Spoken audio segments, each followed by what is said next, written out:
In this video, you're going to learn how to identify notes and their names on a staff.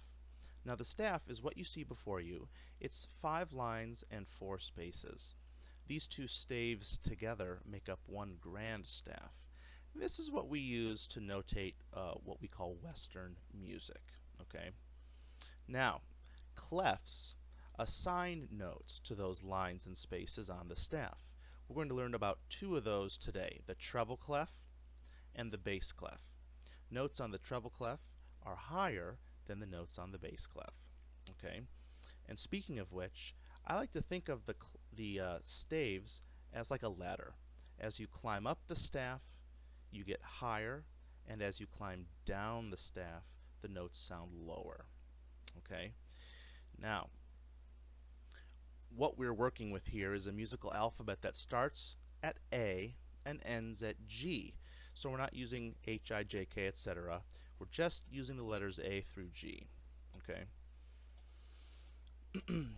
The musical alphabet also progresses sequentially, which means it goes one right after another, space, line, space, line, space.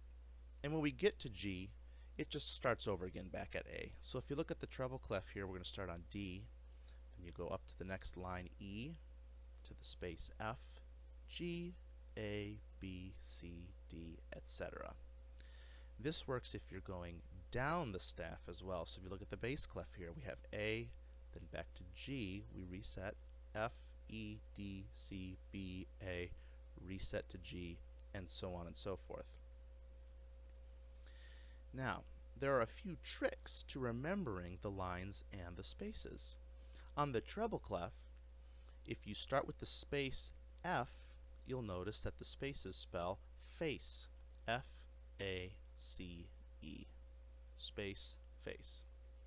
If you're looking at the lines, the mnemonic device we use is every good burger deserves fries, because those notes are E, every, G, good, B, burger, D, deserves, F, fries.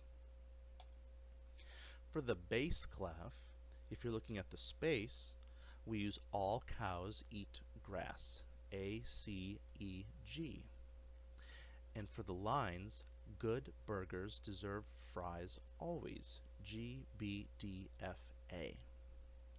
Now, remember how we talked about the staff being like a ladder?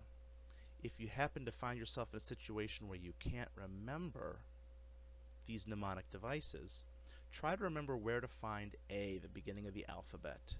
So for bass clef, it's here on the bottom space and the top line. For treble clef, it's here on the second space. And if you know where A is, you can just simply step up or down the ladder to find your note. A, B, C, D, E, or you could go backwards, A, G, F, E, etc. Now one thing I'd like to mention is that no matter what the shape of the note, okay, the shapes I've been showing you happen to be quarter notes, but no matter the shape of the note, it's the placement of the note on the staff that determines what pitch it is and what letter it is. So no matter if it's a quarter note, an eighth note, a 16th note, or a whole note, look at where the note head is drawn. And again, if it's a line, it will be drawn here with the line running through the center.